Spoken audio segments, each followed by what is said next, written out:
Welcome to Excel in Education. Friends, आज की इस वीडियो में हम लोग बात करेंगे आपके यूनिट का नाम है शैक्षिक प्रबंधन, प्रशासन एवं नेतृत्व। एजुकेशन की ये इम्पॉर्टेंट टॉपिक है और इसमें हम पढ़ेंगे CPM एंड PERT, PERT। ठीक है, तो ये हम सेकेंड पेपर की बात कर रहे हैं एजुकेशन के और बहुत इंपॉर्टेंट टॉपिक है, इसको आप पूरा देखिएगा, बिल्कुल भी स्किप मत करिएगा। तो देखते हैं कि CPM और PERT ये दोनों तकनीकें किसी परियोजना के अंतिम लक्ष्यों को समय पर प्राप्त करने के लिए PERT और CPM दो परियोजना प्रबंधन तकनीकें हैं जिन्हें प्रत्येक प्रबंधन को लागू करना चाहिए। तो पहली बात तो ये कि ये मैनेजमेंट से संबंधित हैं और इनको लागू करना ज़रूरी होता है। ये तकनीकें एक परियोजना की प्रगति और क्रियाओं तथा घटनाओं की श्रृंखला को प्रदर्शित करने में मदद करती हैं। इसलिए हमको ये जानना ज़रूरी होता है कि इसके अंदर दोनों की फीचर्स क्या हैं और डिफरेंस क्या है। अगर ये बेसिक कॉन्सेप्ट आपने समझ लिया तो एक भी क्वेश्चन गलत नहीं होगा, इसलिए वीडियो को पूरा देखिएगा। और अगर चैनल पे नए हैं तो सब्सक्राइब करिए। यदि वीडियो पसंद आए तो लाइक एंड शेयर ज़रूर करिएगा। चलिए फ्रेंड्स, स्टार्ट करते हैं कि हम PERT के बारे में पहले समझते हैं। तो इसका पूरा नाम है program evaluation and review technique, PERT, कार्यक्रम मूल्यांकन एवं पुनरीक्षण तकनीकी। तो PERT को संपूर्ण रूप से क्या कहते हैं? Program evaluation and review technique. पहला तो क्वेश्चन आपका यही बनता है कि इसका कई बार फुल फॉर्म पूछा जाता है। ठीक, वैसे भी नेट में क्वेश्चन आपके कैसे बनते हैं, एक क्वेश्चन के अंदर ही 4 उसके जो हैं की पॉइंट्स शामिल होते हैं। ठीक है, तो अगर आपको 4 ऑप्शन दिए हैं तो उसमें से 3 आपको करेक्ट तीन को चूज़ करना होगा, सेलेक्ट करना होगा। तो इसलिए सारे फीचर्स को जानना बहुत ज़रूरी है। तो ठीक है, इसका हमने फुल फॉर्म देख लिया। फिर ये क्या है? ये गणितीय और संरचनिक तकनीकी है जिसे 1958 में बॉस, एलन एंड हैमिल्टन द्वारा पोलरिस सबमरीन प्रोजेक्ट के अंतर्गत विकसित किया गया था। मतलब इस प्रोजेक्ट को अमेरिकी नेवी द्वारा अनुनादित किया गया था। इस तकनीकी के माध्यम से किसी भी कार्यक्रम के अंतर्गत उसके पूरा होने में लगने वाले समय, कार्यक्रम के अंतर्गत छोटी छोटी कार्य प्रणालियों में लगने वाले समय और इन गतिविधियों जो एक्टिविटीज़ होती हैं इनके आपसी संबंध की संपूर्ण जानकारी प्राप्त होती है। तो इस तरह से इसके बारे में हमने ये जाना कि किस तरह से स्टेप बाय स्टेप होता है। इसके साथ ही कार्यक्रम के संचालन में यदि कोई बाधाएं आने वाली हैं तो उनका भी ज्ञान मिल जाता है, जिससे कि समय रहते हुए सुधारात्मक उपायों के द्वारा उनको दूर किया जा सके। तो इस तरह जो भी समय निर्धारित किया गया है उस लक्ष्य को प्राप्त करने के लिए, उसको हम प्राप्त कर सकते हैं बिना किसी बॉदरेशन के। इस तकनीकी के माध्यम से कार्यक्रम पर आने वाले अनावश्यक खर्च को भी कम किया जा सकता है। तो PERT की क्रियाविधियों को इसकी उत्पत्ति के साथ ही विभिन्न क्षेत्रों में प्रयोग किया जाने लगा। अब इसका मुख्य उपयोग औद्योगिक और वैज्ञानिक अनुसंधान संबंधी कार्यक्रमों में किया जाता है। तो इस तरह से इसका यूज़ पढ़ लिया कि कहाँ पर है, इंडस्ट्रियल और साइंटिफिक रिसर्च में ज़्यादा यूज़ किया जाता है, मतलब रिसर्च के क्षेत्र में। PERT वो तकनीक है जो एक बार अथवा थोड़े थोड़े समय पर होने वाली समस्याओं में प्रयोग की जाती है और इसका एक निश्चित प्रारंभ और समाप्त बिंदु होता है। मतलब यहाँ से कोई प्रोसेस शुरू हुआ तो इस तरह से ये प्रोसेस आगे बढ़ता हुआ यहाँ तक पहुँचा, फिर ऐसे ऐसे ये आगे बढ़ता जाता है। तो एक इनिशियल स्टेज हो गई और एक फाइनल स्टेज हो गई। ठीक है, उसके बाद ये निरंतर उत्पादन वाले क्षेत्रों में प्रयुक्त नहीं की जाती है। PERT वो तकनीक है जो किसी कार्यक्रम से जुड़ी विभिन्न क्रियाओं हेतु आवश्यक समय का अनुमान लगा के उनके आपसी संबंध को दर्शाती है। तो मतलब क्या हुआ, संभावनाओं पर आधारित होती है, अनुमान के आधार पर होती है, जो कि कार्यक्रम की पूर्णता के लिए अत्यंत आवश्यक होती है। अनुमान से मतलब है कि जैसे आपने ही कोई टारगेट फिक्स किया कि इस लेसन को मुझे इतने दिन में करना है, आपने 2 दिन एक टॉपिक को पढ़ने के लिए रखा, तो अगर उससे समय से पहले पूरा कर लिया तो यही होता है कि अनुमान। तो ये पॉजिटिव होगा कि आपने समय के अंतर्गत ख़त्म कर लिया है ना। तो इसी तरह से समय अनुमान का निर्धारण किस तरह से होता है, तो PERT में प्रत्येक क्रिया की पूर्णता हेतु उससे जुड़े समय अनुमान को निश्चित करने की आवश्यकता होती है। एक हम जब प्लानिंग किसी चीज़ की करते हैं तो समय का अनुमान लगाना, उसका बजट तैयार करना, ये सारी चीज़ें हम स्टेप बाय स्टेप इनकी प्लानिंग करते हैं।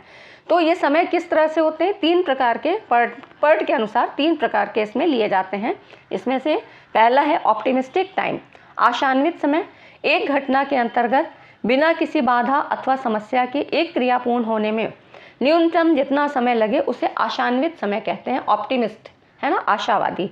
जिसको इस मतलब वही हुआ जैसे कि आपने 2 दिन एक चैप्टर को पढ़ने के लिए रखा, लेकिन आपने हो सकता है आपकी कैपेसिटी इतनी थी कि एक दिन में ही पूरा कर लिया। इसको मतलब कि बिना किसी रुकावट के आपने उसको समय के अंतर्गत जो आपने अनुमान लगाया था उसके अंतर्गत पूरा कर लिया। इसी को कहते हैं ऑप्टिमिस्टिक टाइम, आशान्वित समय। ठीक है, और इसके बाद आता है दूसरा है संभवतम समय, मोस्ट लाइकली टाइम। एक सामान्य परिस्थिति में एक क्रिया पूर्ण होने के लिए जितना समय लेती है उसे संभवतम समय कहते हैं। मतलब एक जो कोई भी कार्य हो रहा है उसमें कितना समय लगना चाहिए सभी के लिए, जनरल वे में अगर बात की जाए तो ये होता है मोस्ट लाइकली टाइम। वो सभी के लिए समान है, संभव इतना ही लगेगा टाइम, ये कोई भी करे उसके लिए इतना ही टाइम लगेगा। ठीक है। अब पेसिमिस्टिक टाइम क्या होता है? निराशाजनक समय। विपरीत और खराब परिस्थितियों में एक क्रिया पूर्ण होने में जितना समय लेती है उसे निराशाजनक समय कहते हैं। यदि कोई काम हमने शुरू किया, उसके लिए समय तो निर्धारित किया, लेकिन कुछ ऐसे रुकावटें आ गई, मान लीजिए आपकी तबीयत खराब हो गई, कुछ ऐसे और इश्यूज हो गए जिनकी वजह से आप काम को जो है समय के अंतर्गत पूरा नहीं कर पाए, तो ये हो गया निराशाजनक समय। तो इस तरह से पर्ट में ये 3 तरह के समय के अनुमानों को इन 3 कैटेगरीज में डिवाइड किया गया। इनको इस तरह से इनको जो है एक सूत्र के रूप में दिखाया गया है। यहाँ पर ये फॉर्मूला है। ठीक है, तो यहाँ पर ये TE जो है ये एक्सपेक्टेड टाइम है, प्रत्याशित समय है। जो TO है आशान्वित समय है। फिर TM 4TM + TP/6, ये एक फॉर्मूला है। ठीक है, इसको एक बार देख लेंगे, याद रहेगा। TM क्या है? संभवतम समय, वही मोस्ट लाइकली टाइम, इसको TM M से याद हो गया। और O जहाँ पर है ऑप्टिमिस्टिक, E एक्सपेक्टेड, TP जो है पैसिमिस्टिक टाइम। ठीक है, T यहाँ पे टाइम से डिनोट कर रहा है हर जगह पे, और P है पैसिमिस्टिक निराशाजनक समय, और /6 ये एक फॉर्मूला है, बस इसको एज इट इज़ ही पढ़ना है। अब एडवांटेजेस ऑफ पर्ट। फ्रेंड्स, इतना समझ में आ गया तो वीडियो को लाइक करिए और शेयर करिए। आगे देखते हैं इसके एडवांटेज और डिसएडवांटेज। हर चीज़ के अपने 2 पहलू होते हैं, तो इस आधार पे इसके एडवांटेज देखते हैं। यह तकनीकी नियोजन एवं विकल्पों को ध्यान में रखने पर बल देती है। नियोजन के आधार पर ही विकल्पों का चयन कर उनका आवश्यक कार्य विभाजन करती है और कार्यक्रम की पूर्णता तक पहुंचने में मदद करती है। मतलब स्टेप बाय स्टेप अगर उनको ध्यान कर लिया, मतलब उसका एक प्लानिंग बना ली, तो इस आधार पे अल्टरनेट भी चुने जाएंगे और इस तरह से हम लक्ष्य तक पहुँच सकते हैं। फिर पर्ट उत्तरदायित्वों के आवंटन एवं उपलब्धियों के मूल्यांकन में भी सहायक है। किसको कौन सी रिस्पॉन्सिबिलिटी देनी चाहिए और अचीवमेंट कैसे मिल सकता है, इसका भी एवेल्यूएशन कर सकते हैं, क्योंकि स्टेप बाय स्टेप प्रोसेस है। इसके माध्यम से प्रत्येक घटना के भीतर प्रत्येक छोटी से छोटी क्रिया हेतु समय अनुमान लगाया जा सकता है और इस प्रकार संपूर्ण कार्यक्रम के संबंध में समय अनुमान लगाया जा सकता है, क्योंकि हर एक स्टेप पे हम समय की गणना कर रहे हैं कि कितना संभवतम समय है या कितना आशान्वित समय है, कैसे पूरा किया जा सकता है। तो इस तरह से इसको हम अनुमान लगा सकते हैं कि कितने समय के अंतर्गत इस काम को पूरा कर सकते हैं। फिर है चौथा पॉइंट है, पर्ट के माध्यम से प्रत्येक क्रिया को उपक्रिया में विभाजित किया जाता है और कार्य विश्लेषण द्वारा फिर जो भी इसके सब पॉइंट्स होते हैं इनकी प्राप्ति के पश्चात मुख्य क्रिया की प्राप्ति की जाती है स्टेप बाय स्टेप। मतलब फिर और इनको फिर स्टेप में तोड़ के फिर जो है समय का अनुमान लगा के तब लक्ष्य तक पहुँचा जाता है। पर्ट तकनीक द्वारा कार्यक्रम की पूर्णता में आने बाधाओं और समस्याओं को आसानी से पता लगा सकते हैं और उनको दूर करने का उपाय अपनाया जा सकता है। जब स्टेप बाय स्टेप प्रोसेस है तो क्या होगा कि ये पता है कि अगर ये परेशानी आने वाली है तो इसके निदान को पहले ही सुलझाया जा सकता है इसके द्वारा। फिर इसके डिसएडवांटेज क्या है? ये व्यय संबंधी सूचना प्रदान नहीं करती है। ये नहीं पता चलता है कि कितना कॉस्ट लग जाएगा, जिससे कि जो भी इसका अल्टरनेट है, विकल्प है, उसको जानने और चयन में कठिनाई उठानी पड़ती है। इसके द्वारा बताए गए समय अनुमान पूर्ण विश्वसनीय नहीं माने जाते हैं। क्यों? क्योंकि समय को अनुमान के आधार पे इनको डिवाइड किया जाता है। ये थोड़ा जटिल प्रकृति वाली है। इसमें प्रयुक्त युक्तियाँ सामान्य व्यक्ति की समझ से परे हैं। तो इस तरह से ये इसके कुछ डिसएडवांटेज हैं। ठीक है, तो ये हमने पढ़ लिया पर्ट के बारे में। अब हम पढ़ते हैं क्रिटिकल पाथ मेथड CPM। दोनों ही बहुत इंपॉर्टेंट टॉपिक हैं और क्वेश्चन आपके ज़रूर बनते हैं इससे। इसीलिए मैंने यहाँ पर इस यूनिट को स्टार्ट किया कि ये जो इसमें जितने भी पॉइंट्स हैं यहाँ से क्वेश्चन आने तो ज़रूर हैं और एजुकेशन सब्जेक्ट पढ़ते हुए ये पॉइंट आपको बिल्कुल क्लियर होने चाहिए। तो इसीलिए इसमें CPM को पढ़ते हैं। CPM की जो है और एक्टिविटीज़ जानते हैं कि इसके अंतर्गत क्या होता है। तो क्रिटिकल पाथ मेथड, क्रिटिकल मतलब क्या होता है, जो कि ऐसी स्थिति, जैसे कहते हैं नहीं क्रिटिकल कंडीशन हो गई, तो ऐसी स्थिति कि अगर उसमें ज़रा भी सावधानी बरती जाए तो क्या होता है कि ज़्यादा ही हानि हमको हो सकती है। तो यही होती है क्रिटिकल कंडीशन। तो जैसे कि पेशेंट के साथ होता है कि आईसीयू में ले जाने की नौबत कब आती है, जब क्रिटिकल कंडीशन हो जाती है, नॉर्मल से वो एबव हो जाता है। तो इस तरह से क्या होता है कि उसका एक एक चीज़ ऑब्जर्वेशन किया जाता है कि हाँ, अगर थोड़ी भी लापरवाही हुई तो वहाँ पर ज़्यादा लॉस हो सकता है, इसलिए यही होती है क्रिटिकल कंडीशन। पाथ मतलब एक रूट होता है, एक मार्ग होता है, मेथड एक विधि होती है। तो यही हुआ क्रिटिकल पाथ मेथड। इसी को आलोचनात्मक मार्ग विधि भी कहते हैं हिंदी में, इंग्लिश में ही याद करिएगा वैसे, लेकिन जानना हर चीज़ चाहिए। आलोचनात्मक मार्ग विधि पर्ट का ही एक रूप है और इसे कुछ विद्वान इसे पर्ट का ही दूसरा नाम मानते हैं। तो ये पर्ट के भीतर ही घटनाओं और क्रियाओं का एक व्यवस्थित क्रम है जो कार्यक्रम के पूर्ण होने वाले लगने वाले सबसे अधिक या लंबे समय को दर्शाता है। तो क्रिटिकल का मतलब क्या हुआ, जैसे कि यहाँ पर कोई एक इनिशियल पॉइंट है, एक ये फाइनल पॉइंट है, तो अगर हम इसका रूट ऐसे तय करते हैं, यहाँ से आते हुए यहाँ से फिर ऐसे, लेकिन इसका एक अल्टरनेट ऐसे भी तो हो सकता है कि यहाँ से आते हुए ऐसे आए, फिर ऐसे आए, फिर ऐसे आए, फिर ऐसे आए, तो है ना। तो यही हो सकता है क्रिटिकल पाथ मेथड कि एक रूट के अलावा इसके और भी रूट हो सकते हैं। रूट मतलब मार्ग। आलोचनात्मक मार्ग विधि में दो प्रकार के समय अनुमानित किए जाते हैं, एक होता है नॉर्मल टाइम और दूसरा है प्रत्याशित या एक्सपेक्टेड टाइम। तो क्रिटिकल पाथ मेथड जो होता है, इस पद्धति को संयुक्त राज्य अमेरिका द्वारा प्रतिपादित किया गया था। तो क्रिटिकल पाथ मेथड परियोजना प्रबंधन में एक प्रसिद्ध योजना मॉडलिंग टेक्निक है। ये एक योजना मॉडलिंग टेक्निक है। यह एल्गोरिदम का उपाय करने वाला एक संसाधन है जिसे 1950 के दशक में जेम्स केली और मॉर्गन वॉकर द्वारा विकसित किया गया था। ठीक है, तो ये इसके जो है प्रतिपादक थे और संयुक्त राज्य अमेरिका के द्वारा इसको विकसित किया गया था। फिर इस विधि में क्या होता है, सबसे पहले एक सूची तैयार की जाती है जिसमें एक परियोजना को पूरा करने के लिए आवश्यक सभी गतिविधियों को शामिल किया जाता है। इसके बाद प्रत्येक गतिविधि को पूरा करने के लिए आवश्यक समय की गणना होती है। फिर गतिविधियों के बीच निर्भरता निर्धारित की जाती है। यहाँ पथ को एक नेटवर्क में गतिविधियों के अनुक्रम के रूप में परिभाषित किया गया है। यहाँ पर एक नेटवर्क जो है फाइंड आउट किया जाता है और महत्वपूर्ण पथ क्या होता है, उच्चतम लंबाई वाला मार्ग होता है जो मैक्सिमम लंबाई तय करते हुए लक्ष्य तक पहुँचता है, वही होता है क्रिटिकल पाथ मेथड।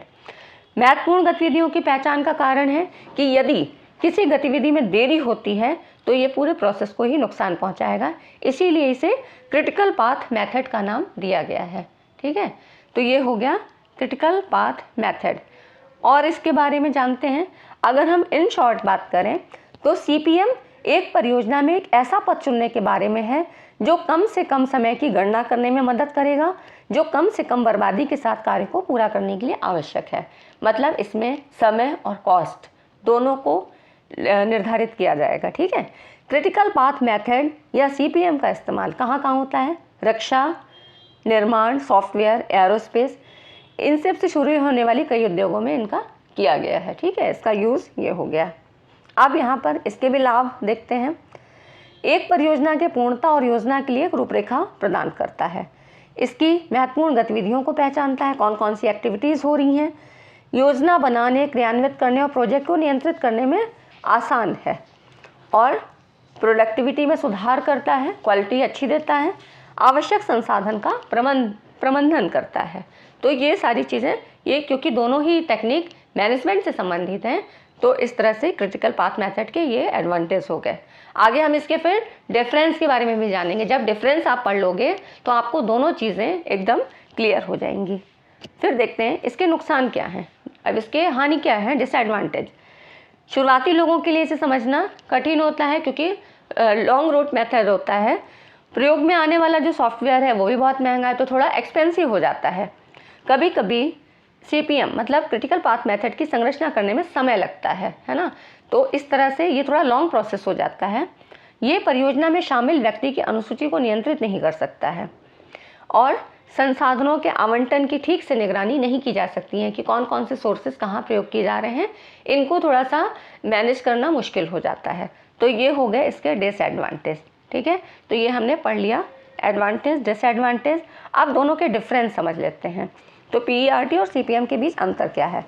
PERT क्या है? एक परियोजना प्रबंधन तकनीक है जिसके तहत अनिश्चित गतिविधियों की योजना, समय निर्धारण, आयोजन, समन्वय और नियंत्रण किया जाता है। CPM मतलब देखिए PERT क्या है? प्रबंधन तकनीकी है, और CPM परियोजना प्रबंधन की सांख्यिकी तकनीकी है जिसमें योजना, कार्यक्रम, आयोजन, समन्वय और अच्छी तरह से परिभाषित गतिविधियों का नियंत्रण होता है। ठीक है, तो इस तरह से ये हो गई स्टैटिस्टिकल टेक्निक है। PERT समय की योजना और नियंत्रण की तकनीकी है, मतलब यहाँ पर समय और उसका कंट्रोल किया जाता है। और PERT के विपरीत CPM क्या होती है? कॉस्ट और समय को नियंत्रित करने की विधि है। वहाँ पे क्या था? कॉस्ट का पता नहीं लग रहा था PERT के अंतर्गत। फिर PERT एक अनुसंधान और विकास परियोजना के रूप में विकसित हुआ है। CPM क्या है? निर्माण परियोजना के रूप में विकसित हुआ है। ठीक है, तो कितना बड़ा डिफरेंस है। तो PERT को इसीलिए कहाँ पे यूज़ किया जा रहा था? रिसर्च प्रोसेस में, है ना।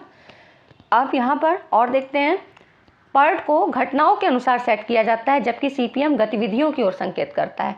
गतिविधि मतलब एक प्रोसेस के अंदर कौन कौन सी एक्टिविटीज़ हो रही हैं।